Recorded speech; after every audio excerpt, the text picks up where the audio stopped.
Welcome back to Sudhi's kitchen. நம்ம இன்றைக்கி பார்க்க போகிறது ஒரு சூப்பரான ரெசிபி தாங்க. அதுவும் இந்த நியூ இயருக்கு ஏற்ற மாதிரி ஒரு ஸ்வீட் ரெசிபி தான் பார்க்க போகிறோம். நம்ம நிறைய பால் வச்சு சேமியா வச்சு எல்லாம் பாயாசம் பார்த்துருப்போம். இது கசகசா வச்சு சூப்பரான பாயாசம் பார்க்க போகிறோம். வாங்க வீடியோக்குள்ளே போயிடலாம். இதுக்கு நான் ஒரு 1/4 கப் கசகசா எடுத்திருக்கேன். அதுக்கப்புறமா ஒரு 1/2 கப், ஒரு 1/4 கப் அளவுக்கு துருவின தேங்காய், அப்புறம் ஒரு 2 டேபிள் ஸ்பூன் அளவுக்கு பச்சரிசி, அப்புறம் ஒரு 3/4 கப் அளவுக்கு வெல்லம். இவ்வளோ தான் நமக்கு தேவைப்படுற பொருட்கள்.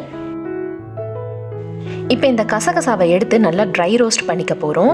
இந்த கசகசா உடம்புக்கு ரொம்ப நல்லதுங்க. இதில் நிறைய கால்சியம், மெக்னீஷியம், நம்ம உடம்புக்கு தேவையான எல்லா சத்துக்களுமே இருக்குது.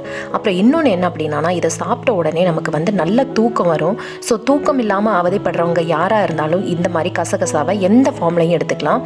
அப்புறம் இன்னொன்று, டயபெட்டிக் பேஷண்ட்ஸ்க்கும் ரொம்ப ரொம்ப நல்லது. இப்போ கசகசாவை வறுத்து எடுத்தாச்சு, அரிசியையும் வறுத்து எடுத்துக்கலாம்.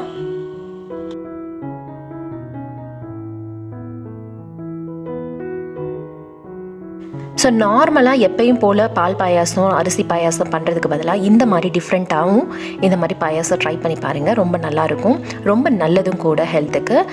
இதில் 3/4 கப் வெல்லத்தை நான் போட்டிருக்கேன். இதில் 3 கப் அளவு தண்ணி விடுறேன். தண்ணி விட்டுட்டு வெல்லத்தை நல்லா காய்ச்சிட்டு அதை நல்லா ட்ரைன் பண்ணி எடுத்துக்க போகிறோம். ஸோ கசடு எதுவும் இல்லாத மாதிரி, கல் மண் எதுவும் இல்லாத மாதிரி நம்ம வடிகட்டி எடுத்துக்க போகிறோம். ஒரு 3 கப் அளவு தண்ணி விட்டிங்கன்னா கரெக்டாக இருக்கும்.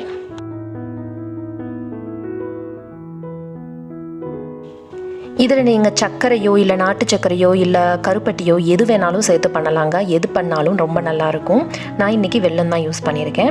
ஸோ இந்த வெல்லம் கொதிச்சிட்டு இருக்க கேப்பில் நம்ம என்ன பண்ணுவோம் அப்படின்னா, நல்லா ட்ரை ரோஸ்ட் பண்ணி வச்சுருக்கோம் பார்த்திங்களா, அந்த கசகசாவையும் அரிசி ப்ளஸ் அதோட தேங்காய், துருவின தேங்காய், ஃப்ரெஷ்ஷாக இருக்கிற துருவின தேங்காய் எல்லாத்தையும் 3ஐயும் சேர்த்து நல்லா ஃபைன் பேஸ்ட்டாக கொஞ்சம் தண்ணி ஊற்றி அரைச்சிக்க போகிறோம்.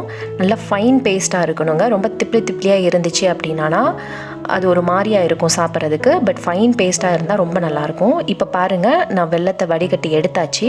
இப்போ இதில் நம்ம கிரைண்ட் பண்ணி வச்சுருக்கிற அந்த பேஸ்ட்டை ஆட் பண்ண போகிறோம்.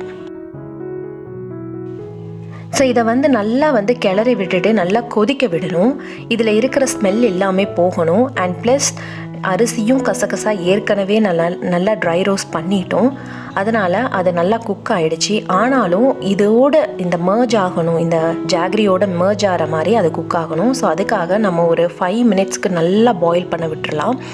5 to 10 மினிட்ஸில் நம்மளுடைய சூப்பரான பாயாசம் ரெடி ஆகிடும்.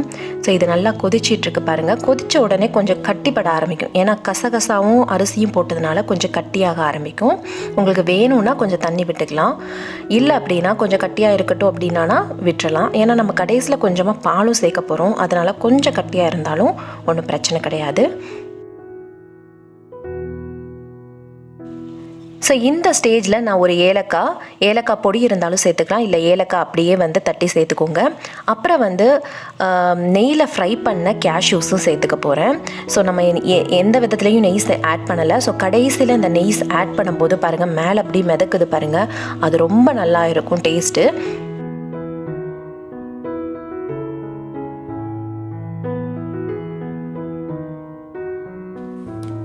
ஸோ பாருங்கள், நம்மளுடைய சூப்பரான எம்மியான 10 நிமிஷத்தில் ரெடியாகக்கூடிய பாயாசம் ரெடி ஆகிடுச்சு. யாராவது கெஸ்ட்டு வந்தாங்கன்னா கூட நீங்கள் இந்த மாதிரி பாயாசம் செஞ்சு கொடுக்கலாம். ரொம்ப சிம்பிளாக ஈஸியாக பண்ணி கொடுத்துடலாம். இந்த பால் சேர்க்குறது ஆப்ஷனல் தான். நான் இங்கே 1/4 கப் பால் சேர்த்துருக்கேன். இது வேணும்னா சேர்த்துக்கலாம், இல்லைனா ஸ்கிப் பண்ணிடலாம். ஸோ இந்த வீடியோ உங்களுக்கு பிடிச்சிருக்குன்னு நம்புகிறேன். பிடிச்சிருந்தா என்னோட சேனலை சப்ஸ்கிரைப் பண்ணுங்கள், லைக் பண்ணுங்கள், ஷேர் பண்ணுங்கள், கமெண்ட் பண்ணுங்கள். அண்ட் சப்ஸ்கிரைப் மெயினாக பண்ணிவிடுங்க. தேங்க்ஸ் ஃபார் வாட்சிங்.